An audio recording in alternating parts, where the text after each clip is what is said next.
Okay. There's that. Okay. All right, you ready? Yep. All right, cool. Okay, so first, let's just start off, just brief introduction. Introduce yourself. I know you're working at UCLA, you're a design professor, everything, but I just want to let you kind of tap into the introduction for yourself. Sh- Sure. And the audio is coming in and out a little bit for you, but Oh, can you yeah, hear I'm me? Scott Hutchinson. Yep, now I can hear you. It was just fading back and forth. So my name is Scott Hutchinson. I'm a program director in the visual arts for UCLA Extension. Extension is the open access wing of the university. We typically attract postgraduates for short sequences, and I oversee the programs in the area of design, user experience, immersive medias, and some of the fine arts, such as photography, art history, and studio arts. And I've been with the university for a fairly long time, about 20 years. And I also did my undergrad and graduate work at UCLA in a program called Design Media Arts, which is sort of a blend of design and digital medias. Right, the DESMA program, yeah? Is that what it was called? DESMA, yes. Yeah, that's an acronym for it. Yeah, DMA, DESMA. The name changes from time to time as technology changes. I remember a little dust up many years ago when I was an undergrad when media was added in the film school. Said, well, wait a minute, why are you guys doing media? That's what we do. Yeah, And but I think everyone gets along very well. But the names change to kind of try to embrace the current the opportunities. new age stuff. Yeah, and time-based media is certainly a big part of visual design. Right. Very different than what the film school does. Yeah.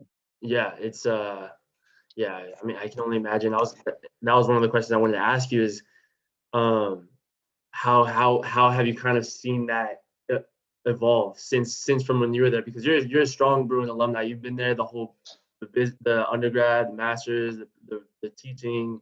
You've been through it, so I'm Yeah. sure you've seen a really big evolution of how over time, the programs and what you guys are trying to Yeah. implement. I mean, I think yeah, and just for what it's worth, my grandfather was a professor there, and my father was a professor there. So I kind of grew up around the campus. I certainly wasn't tracking change back then, but certainly aware of it. I think some things change rapidly, and other things don't change at all. Visual literacy, approaching problem solving, finding ways to create conditions where you have an insight and then can act on it really hasn't changed at all. Thinking with your hands, making and doing versus just pure abstraction tends to be pretty constant. But then the deliverables, the artifacts that you create, I think do change very quickly. Be it, uh, easy to program computers like Arduinos and Raspberry Pis to do installations. This transition from very atom-based work to bit-based work, where a lot of your deliverables are on screens. We're certainly Mhm. noticing uh, that students more and more are creating things that change as the user goes through the use of those items. So might be an app for a moment, might be a physical experience at a stadium for the NFL or something, Right. and it might go back to wayfinding to delight in actually finding your car in the parking lot, which or what it's like to stand in line at a theme park and Yeah. make that more entertaining. So I think the deliverables keep changing, but the core constructs of what it is to be a visual designer and an advocate of the user really hasn't changed that much. Right. Yeah. Yeah. And it's interesting because I feel like you listed off a lot of like a lot of ways that people don't really think that art is kind of implemented into the daily structure of, people when they tend to think art, they think or visual art, they think, graphic design or whatever. But it's so much deeper than that and goes so much more into the reach of people's just daily lives. And obviously now more and more we're getting more into digital spaces and everything Yeah. like that. And so that's definitely a challenge in how people just interact day to day. And it's just important that we kind of take Yeah, I'm going to responsibility. completely butcher this quote, so I'm not saying it right, but a futurist architect named Buckminster Fuller, known for geodesic domes from, I think, the 60s, said something to the effect that always resonated with me, that he never thinks about beauty, but in the end, if it's not beautiful, he knows he did something wrong. Oh, And I think that's sort of a beautiful way for a designer and a problem solver to really go after identifying something to fix, to right. solve, to do, um, and then let it be beautiful, but not have it be the focus. You know, I just got off a call with a speaker for our TED series in London about an hour ago, and she's talking about performance, and she wanted to have this conversation that anyone can be a soloist and a performer. Mm, You don't have to be at Carnegie Hall or what have you. right. And to indicate that, she decided she wanted to find a location to perform as a soloist, and found this barge, this gorgeous barge, and she used a drone, and it was sort of falling apart, and she's playing with her cello, and the way she tracked it with the drone is just exquisitely powerful. Really? But that wasn't what she was trying to do. She wasn't trying to create a drone shot on the sea with a barge, and she was trying to find a place to be a soloist, Yeah. alone and isolated, Yeah. and so it just happened to be beautiful. So anyway, yeah. Wait, what was her name again? Just so for reference. Oh, her name is Laura, and she's doing one of our talks. And hold on a second. We do a TED series Yeah. every year, and this one's coming up in May 15th. Okay. And she's talking about, she just did a book called Yes, I Can, and talking about stepping up and doing stuff and feeling a sense of self-advocacy and Yeah. giving yourself the space to try things and to stretch. Very true. That's very Yeah, true. You yeah, gotta go out and try it. Gotta go and try and do things. yep. So what kind of initially have you always been attracted to the visual arts? I know you're into the photography. I mean, obviously you studied the design, the media, and everything. Have you always kind of been Uh-huh. interested in that? What kind of drew you into that space, into that field?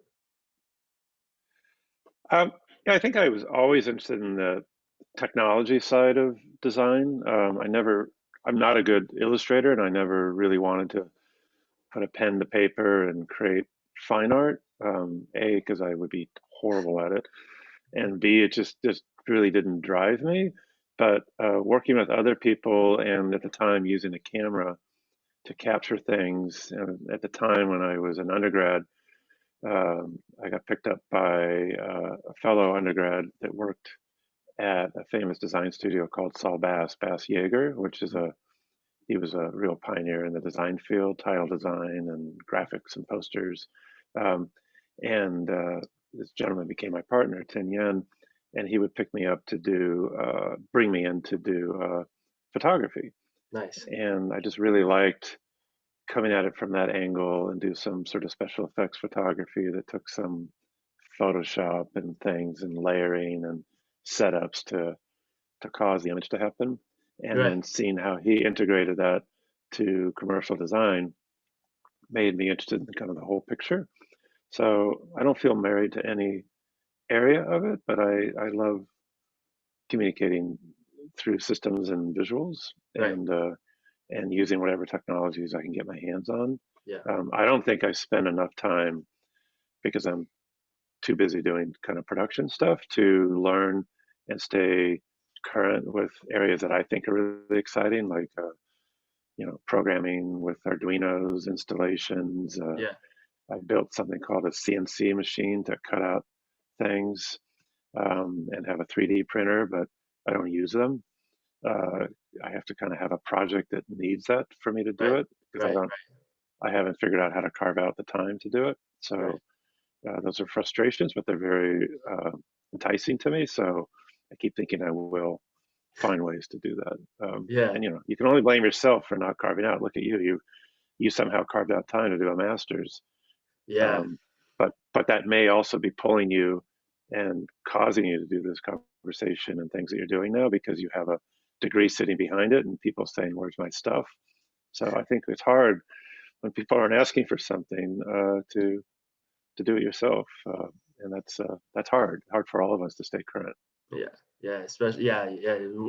You got and I saw I mean you're involved in like crazy number of projects. I looked on your website, and it's insane amount. So I'm sure that you're just working, working, working.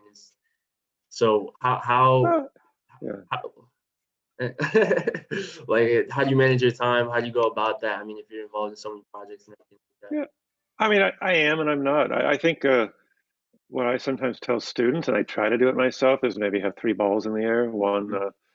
One is very production oriented, and people are asking for things, and you kick them out, and you don't think too much about it. It Yeah, pays your bills and gives you space. Maybe a second is are things that you really know you want to do, and you just need to carve out time to do them. Like for me, those were some of those experimental programming projects and installation projects, and using technologies like these cutters and builders to create things. So I would kind of tell people I was interested in doing these things, and they would pull me in as needed. So there was a project with our chancellor's office around a TED series in Asia. There was right. a setup of a new center at UCLA called the Volunteer Center, and there were some talks that I kind of made myself available to do um, at some other universities using these technologies like Arduinos. And then I think that third ball is the Hail Mary, the ones that you really have very low cost and it's just time and you're just trying to hit a home run. So, Yeah, the startups, the doing some IP stuff, trying to get some design patents, the things that are just, you know, there's no, you're not going into debt doing it. It's just time, and then you just balance those balls. If your production is really heavy, yeah, the other two are kind of not doing much, and if your production is light, then you can build up on the other ones. And if someone calls you and right. says, "Hey, I want you to do a talk," it's a great excuse to go for it. And that's most of my projects, that are on the site are just making yourself available, and then Yeah, someone saying, "Let's talk," and then kind of doing it, and then maybe trying to make it more meaningful than just what they thought it was. The right. TED Circles, for instance, was initially just some design work to do some infographics, and then it turned into a much bigger weekly project with TED and visits to New York and Scotland and Yeah, presentations and workshops to try to really get to what the opportunity was. And part of that just comes from starting something small and then just having conversations and seeing where you might be useful, yeah, and then being open to volunteering your time to do it. yeah, yeah. So, yeah, 100%, 100%. yeah, Um, so you mentioned Arduinos and these installation pieces. Could you elaborate a little bit more on that? And that what? yeah. I mean, I have my own biases, but I think, and I'm not great at it. I think how many languages do you speak? Two fluently, and then like another one, kind of like Okay, basic. so I'd say I speak one and a half. I lived in Mexico for brief moments, Okay, and I'm sort of conversationally fluent, and of nice. course English. And I think everyone's second language should be code going Code, yeah, forward. I think speaking code, I don't care if it's Python or JavaScript or what have you, I think not having that is a massive disadvantage. So for me, the Arduino, the art installation, these $20, $30 computers where you can build things and create things. And I did a project with an instructor at Cal Poly San Luis Obispo where we turned a 3 or 4 story staircase into a living computer that people could step on and short circuit, and it really. created a game, and we had an iPad app running with it, and it's up on the site somewhere, I think on my website. But it taught me to program. It taught me to do really basic programming. It taught me to program that Arduino. It taught me to solder together and cut together a circuit board and what a resistor does. And it gave me basic fluency in how computers talk. And I think that influenced a lot of work that I've done down the road. And the founder, one of the key people that came up with the language for, in this case, Arduinos, is called processing. And a gentleman named Casey Rios is a professor at UCLA's Design Media Arts, and Ben Fry is the other gentleman that came up with it. And the whole idea is to make language and coding accessible to non-coders, Right. and it's a fairly easy language to use. So I think it just opens up new worlds for people Yeah. if they do it. And I wish I did it more, but it it's Never too late it's though. Never too exciting late. because you're just it's never too late. We've done workshops, and you Yeah. get 12-year-olds in that workshop just pushing buttons and making mistakes and learning tons, and Yeah. you get people that are really timid, afraid of breaking things, and you get much older people in their 60s or whatever, completely open again to being a kid and to messing around, and it's really delightful to watch. So Yeah. yeah, Yeah. The highly you made an recommend it. interesting Yeah. point there with the coding and I mean, I guess yeah, because coding technically is a language, but it is interesting because in kind of learning that language, definitely broadening like your horizon to be able to communicate something is Hmm. is really it's a powerful skill set. And I've noticed that being in France because like I speak French, but not sometimes I still have a little bit of a hard time and not being able to communicate myself as easily as in English. It's like, all right. So I'm imagining that even in the coded area in the computers, just even having a basic level of understanding of how to kind of go about that in programming, even as an artist or designer, can still be super beneficial in communicating visually. Yeah, I think it actually, ironically, learning that kind of thing leads you into some of the fine art areas. If you look at some of the work, these design professors that have really done some great work with simple computers and sensing um, have done just remarkable installations that are aware of the person there. And we've done a couple of TEDx talks around designers or architects that have integrated this, and it's just incredible. It becomes fine art, Yeah.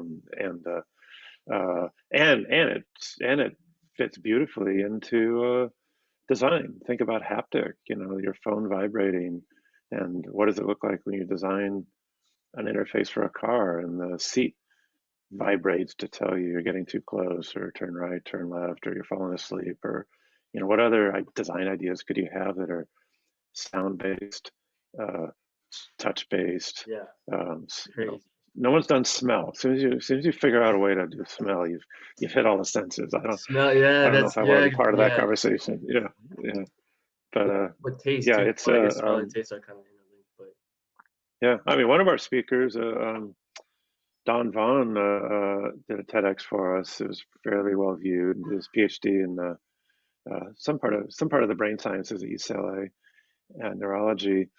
And he and another professor, I think at Stanford, figured out that you could learn language if you're deaf, and that your ears aren't really the only way to learn language. And he built sort of these haptic backs with microphones that would hear sound and then translate them to different frequencies. And if you say hello enough times, you get to feel what hello sounds like and wow. feels like, and your brain just hears hello. And these are kind of remarkable discoveries, and I think I think we'll see more and more of this. I actually got to put that vest on at one of the TEDs many years ago, and I'm actually surprised that this isn't more adopted into everyday clothing and systems. So there's tons to do in this area, and I think the business students and the designers and the architects and the people like that are going to do incredible work. Yeah. Yeah. I mean, wait. So hold on. You can hear the word even if you're deaf based on the frequency that it vibrates like on your back or Yeah, I'm going to say this wrong because I don't have a science background, but Don Vaughn's a gentleman that did the talk for us. He basically, and another researcher that he did his research with, kind of lead in this area, and I'm sorry, I'm forgetting his name, um, figured out that your brain makes sense of information, and it really doesn't matter where that information comes from. So if your brain can make sense of hello, yeah. regardless of how it got that data to your brain, it hears hello. It doesn't probably hear it as we hear it with pitches, but it processes the exact same thing. And again, if anyone is watching this and this is recorded, Yeah. please do due diligence and find out what they're actually saying, because they're probably not saying it right. But it lights up designers and architects and wayfinding people, finding your way people that bring you from the place you get off your airplane to the next plane to Yeah. catch. With that kind of thing, knowing that you could have haptic things telling you how to get there and how much time it's going to be, and oh my goodness, you forgot your suitcase, it's still in the overhead Right. because something's vibrating in your shoe, whatever it is, just it opens the door to all these incredible systems Yeah. to help you stay present and have a joyful life and not worry about the things that you worry about. You know, people Right. that do tests of people flying are shocked to find the problems aren't that the food sucks and that you're worried about your the light not being bright enough. Yeah. It's you know, will I get the middle seat? Will I be able to find a spot for my overhead? Will I be able to get to my, you The know, little stuff. connection in time? Yeah. Where's the taxi? And these are wildly solvable problems in design using a full array of systems. And then add to that, what if you have a disability of some sort, Right. deaf, blind, whatever it is, nearsighted, farsighted? Um, these are all wildly addressable issues if designers, business people, architects, interior architects Yeah. kind of put it together. Lighting Just get it together. designers, and what a fun area! Yeah, yeah. So that's what I'm envious not doing every day. You know, everyone spends a lot of time doing more normal production. It'd be fun to be part of those things more often. Yeah. Yeah. And that's pretty much what this research is trying to get together, just kind of raise questions. How can, people from from the designers to the organizations to the people who interact with the end product, building a better communication or ecosystem and raising better questions on how we can get on a similar page to solve some of these Uh-huh. issues. And so I'm Well, I really, think yeah, I mean you probably know this group, but I think the design school at Stanford, the D school, and yeah, the design thinking work yeah, um, paints a really beautiful model of how to approach problem solving, where you know the idea of no expert finding the or the expert is actually the one that's not the CEO, but the you know the person in the parking lot watching the shopping carts fly by too right, fast. It was a really funny old not 60 Minutes, but whatever was before 60 Minutes on how to do research and not pegging people into their discipline to solve, but letting the physician approach solving visually and letting the visual person design, you know, think about what it's like to work with a patient, you know, flipping roles and yeah, being empathetic and working cross disciplinary and not just being with, you know, part of the reason I love going to conferences like TED is that I'm not only with people like me, right, um, and it's fun to be around people with your background, people that are, you know, engineers, writers, yeah, architects, programmers, yeah, and get a picture of their worlds because I think it helps me inform my world. definitely. I mean, they're bringing their knowledge, they're applying it, they might spark something in yours, or you might say something, Yeah. might spark something in somebody else's, and they can apply it however they need to. But with that, I did want to ask you, what are some ways to measure successful design? What are some key performance indicators? Is it more subjective feedback, more objective feedback, data driven, opinion? Is it kind of a mix? What are some Well, ways to kind of measure those things? yeah. I mean, there's no right answer, but for me, in my perspective, that for me, the line between design and fine art's much more of a personal expression that you know I'm using to have a statement to say something, and I do care about. I would, as a fine artist, I would care how people respond to it, but I probably wouldn't adjust my methodologies Yeah, to do something about that. Maybe other fine artists would, or they would listen to it and react to it. But it's very personal. I think design is really trying to solve something. yeah, It can be as simple as I have an annual report and I want to make sure people get a picture of who we are and what we care about. yeah, So I would measure by um, knowing what my goal was and then knowing if people consuming my products actually um, uh, uh, received what I was trying to solve, be yeah, it finding your car in the parking lot, getting a reasonably accurate snapshot of what this company's about with their annual report. You know, for me, with that Cal Poly project with the Arduinos, it was to make computers less mysterious and less fearful, and to get people to experiment and make things with electronics. right, Um, and you know, we didn't do exhaustive studies to see how many people viewed the videos and yeah, things like that. But if I was a grad student, I certainly would have. So hmm, I think the performance indicators only work if you know what you're trying to solve. True. And I also think that if you only know what you're trying to solve and you didn't try to approach it to get to an insight, uh, and then you try to build design around that insight, then you probably miss the mark. Yeah. So knowing how to create it in a way that maybe will produce an aha moment is really wonderful. It doesn't happen all the time. Yeah. And then knowing really what you were trying to do, and it's the less abstract the better, is what I usually In terms of suggest to design. students. If they do if they're doing a new whatever a healthy juice drink, you Yeah. ask them who the audience is, they say the whole world, 8 billion people or whatever the number is. It's much better to design for kids that are teenagers on a public basketball court. You're going to get a lot more design ideas of how to design that bottle, It's true.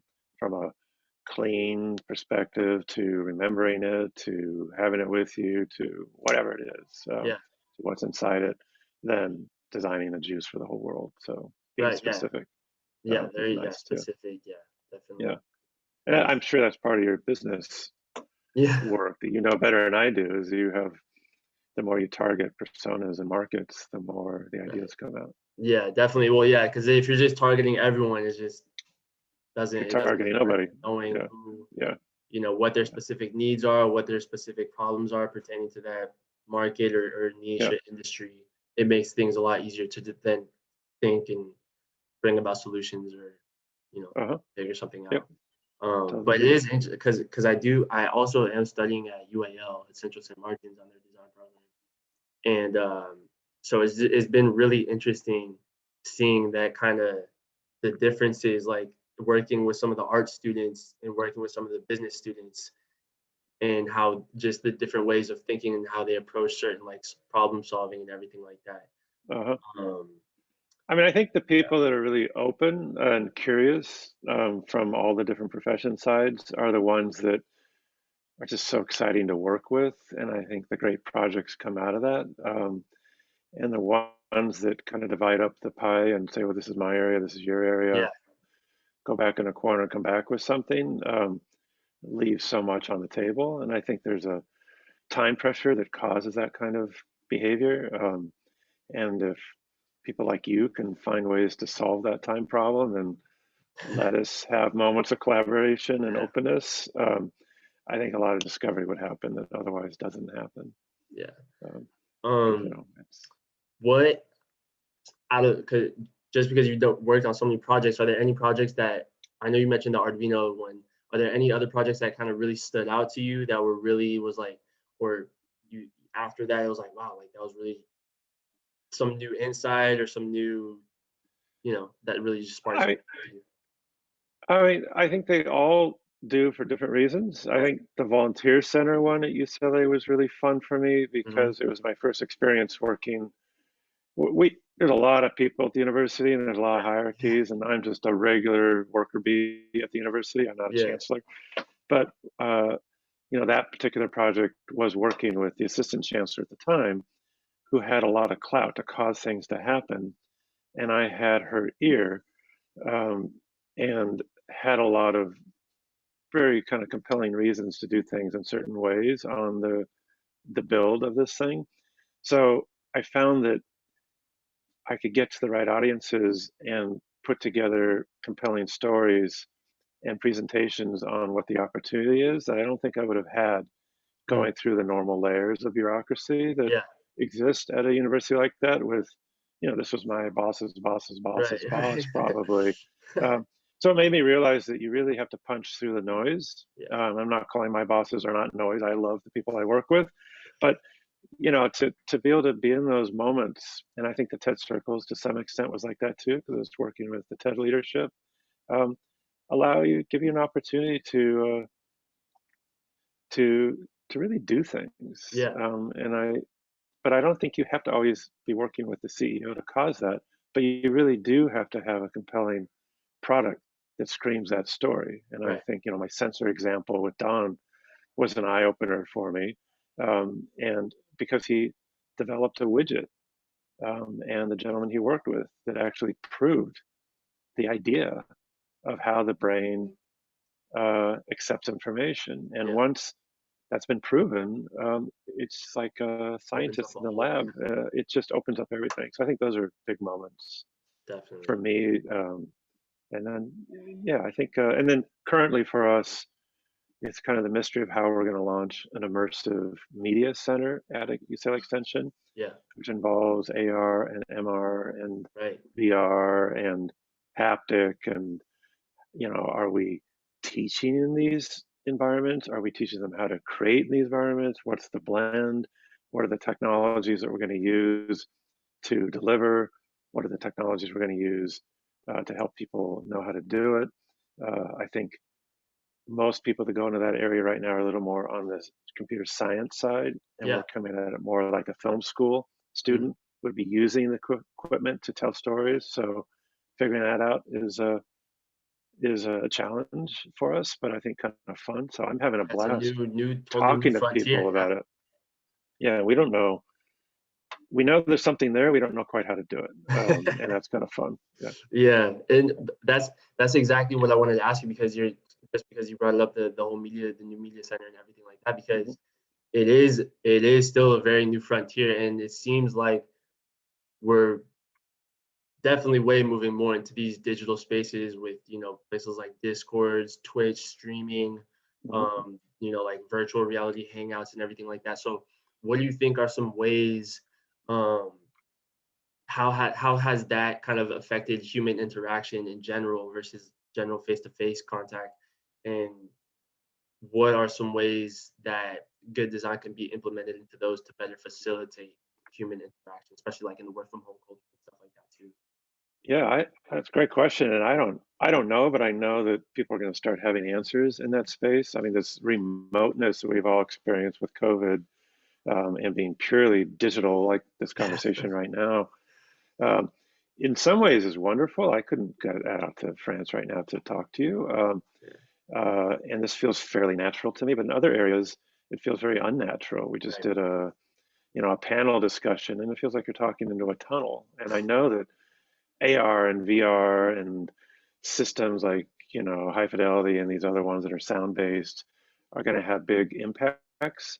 But I have a meeting in about an hour with our UX instructors, and one gentleman's head of UX, I think, for the NFL, and he was saying that, there's lots of things they could deploy tomorrow that use VR and all these technologies. Right. But the problem is, a lot of the existing technologies are actually better. Look at people like in radio, Terry Gross. I'm a big fan of her interview style.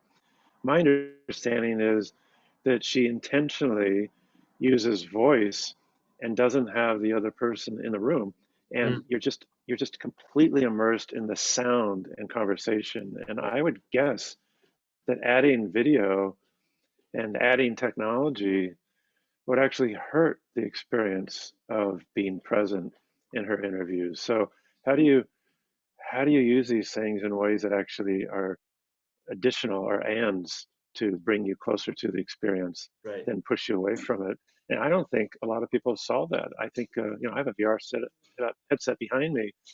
I almost never put it on because I there haven't been that many experiences that are really better than picking up the Real phone. life. But I know there will be. Yeah. Yeah. And I know maybe for moments it is. So I think part of the answer is there isn't one better than another, but at a certain moment, there are ones that are Mm, better than others, okay. depending on what you're trying to do. Right. So, Yeah. and I think there's only way to know is by trying things. I'm Right. dying to find an instructor, a photographer that uses VR or 360 in their medias for displays. And I think we'll learn tons by actually just working with people in these spaces. And our advisors are, from some reasonably well-known companies, and just nothing beats actually seeing what they're messing with and deploying, and then you see the opportunities and ideas. Yeah. Yeah. So yeah, but Yeah. we I don't think know. But we who know knows, man? we It's know it's it's there. We just don't know. Yeah, we don't know, but I yeah, think yeah, you at least trying to identify at which points are good and which points aren't helpful, I think is already probably a really big step forward. At least like just being able to say, yeah. okay, Well, this is I'm envious of people. Yeah, I'm envious of people of your age in your area because you're going to be tackling these things and turning these things into careers. And I think your openness and I just call it curiosity, and not, I assume, not feeling the pressure that you have to have the answer is going to cause you to do a lot of really interesting things. I think in Hope so. long ago, an art director that was very atom based kind of came in as the superstar that knew the answer to the right Right. typeface and the right campaign. And I think those superstars aren't there anymore. I think now they're deep collaborators, and they become superstars because of what they cause. It's almost like the conductor is the superstar causing the orchestra to make beautiful music. They're not the, except for maybe Dudamel. Well, okay, Dudamel becomes the star because of what he's enabled the orchestra to say, and I think the great business and design leaders are those kinds of people that cause remarkable things, versus just them in isolation being remarkable. Right. Yeah. That kind of reminds me of a quote. Steve Jobs actually, he was talking. One of his quotes, I was reading about it, and he said that one of the things that separated Apple was that his engineers worked a lot like artists. And I think that just that, I don't know why Yeah, that concept, but the bringing the art into the digital space and being able to yeah, conduct that whole is like a yeah. just redefining the whole in this Well, new I generation. I think I think Apple's in the crave business. I think you crave Apple products. You don't necessarily need Apple products. And I Yeah. remember, I'm an old timer.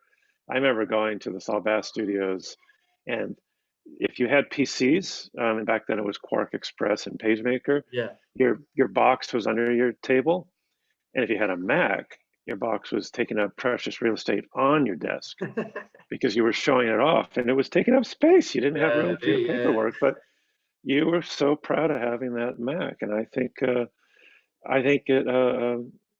it's a powerful marriage of art and design, and I So think are you an Apple Apple speaks to it. guy or are you a PC Android guy? Both. I'm on an Apple right now, Okay. but I have PCs for some gaming stuff, and then I if I could say I'm anything, I'm the simple computers like the Arduinos. I just don't spend time doing it. The Yeah. ones that are accessible. Apple's becoming less and less accessible. It's becoming a box. It's so mysterious now. Yeah. I've gone through so many Macs. You could open them up, change out the graphic cards, and upgrade the RAM and all that kind of Yeah. stuff. And now Yeah. they're just magic boxes. So I think we've moved away from understanding what they are and moving back to these, you know, simple computers and jamming transistors into breadboards and watching what happens is remarkable. Yeah. It grounds you, and it makes it less abstract. Yeah. It's like learning a Simplify. language when you go to a country versus walking around with your little translator app. Well, it's so different, you know. So different. I turned my wife go nuts. She was so frustrated with me on a cruise that we were on a ship, because I felt like I was just looking out the window to Europe. I wasn't actually experiencing Europe, and all the Um, food on the ship was Americanized food, and all the people burgers. on the ship were from the United States. And if you did do an excursion, it was on a bus looking out a window Yeah. You didn't get the versus full eating their food experience. and living in their space. And I think that's a problem. And I think computers can be that way too. So nothing beats getting off, meeting somebody, having friction and trying to communicate, trying something you haven't tried before, liking, not liking it. I Yeah. think you grow and you learn. So I think that's what everyone needs to do to be a good designer Yeah. person. You have to get uncomfortable. Have you been back to Europe since? Yeah, many times, but not lately. I mean, Scotland was the last time for the TED project, Yeah. and yeah, I was in heaven. I loved it. Of course, I'm Scottish, so the language wasn't exactly very. The accent, I can hear the accent. So, but yeah, um, but it's been a while. Yeah, I have Yeah. young kids, so it's been a while since I've been back. Yeah. Might still be a while with all this COVID still. We'll see how it goes. But Yeah, let's hope that changes. Yeah, yeah, hopefully. yeah, But all right, let's see. I got like one last question, sure. really. So I mean, if we continue to play out this thing, I think what is it Moore's law, where it's like the it exponentially. Yeah, improvement, speed, and Yeah, it keeps it uh-huh. improving. So if we keep playing this out with things like AR, VR, technology, digital, all that stuff. I mean, we have like Apple coming out with like smart glasses. I think I saw a company coming out with like smart contact lenses. Mhm. Um, just trying to get into some foresight into the future. What are some of the bigger challenges that you think might present themselves, and what are some things that people like in my generation, same creatives, business leaders, designers, organization leaders, what are some things that they should be trying to look into and gauge and try to Well, make sure that we stay on track with yeah. where it's going? I don't know. I mean, I don't really have a great answer for that, but I think what you're talking about is the interface is starting to disappear between a computer and a human, and some people call that in kind of scary ways singularity, Yeah, yeah. where there's almost no distinguishable difference between the computer And like the and the Neuralink and person. everything like that. It could be a physical neural link. It could be just this seamless blending of technology when you need it to. And I think a lot of the voice-based stuff is almost seamless now. I watch my two 7-year-olds, which I hope you don't hear too loudly in the No. background, um, uh, just naturally talking to these smart devices to get answers. And I don't think they really see it as a computer. They're just asking a question they could have Right. asked me. So to me, that's a moment of singularity. So I think the kind of the future leaders looking at these interfaces and thinking through how to keep humans human, and keep us connected is Yeah. important. I do think that social media and this ability now we all have to, I think Chris Anderson called it the long tail from the gentleman from Wired, Mm. where we're now able to access uh, tiny bits of information. So instead of getting a paper that everyone receives, you can go down this tunnel and find people that think just like you Yeah, in the these echo narrow chamber little kind of. hallways. Yeah. Yeah, I think that's incredibly dangerous because it reinforces. It's almost a def. I was doing a logo for a gentleman that works with isotopes, and he's a cancer researcher. And I asked Mhm. him to explain cancer to me in a way that I could react to visually. Right. It was for a stable isotope company, and it was poetic what he said. It was many, many years ago, so I probably won't say it right. But he said basically all a cancer is a cell that stops listening to its neighbors and it keeps replicating and it's not aware that it's pushing everybody out. Um, so to me, that's the echo chamber. And I think people of your generation, if you can find ways to let us have these narrow-casted experiences that are very interface free, like singularity, but still keep us connected to a reality, um, and so that information is accurate and evidence-based, I think you'd be doing a wonderful thing for humanity. And then if we keep going the opposite way to non-evidence-based reinforcements, I think we're all in big trouble. I mean, big, big trouble. I mean, we saw it So kind of already play out. It's been playing out already in the social media with the all. I mean, obviously politics. I don't even want to get into that, but like the division and it's stuff has dramatic. just been. It's been Yeah, insane. I feel like it's never been more. I'm like, what is going on? Like, it's staggering, and it's just staggering. And my this is in the past 2 years, I've been really surprised by people I deeply admire that are really, very smart that are so influenced by these environments, these non-evidence-based environments. right. So I think that has to be tackled, or we're just going to keep Yeah. fracturing. I think that's a design problem. I really do. I think that's a design and a collective solvable issue.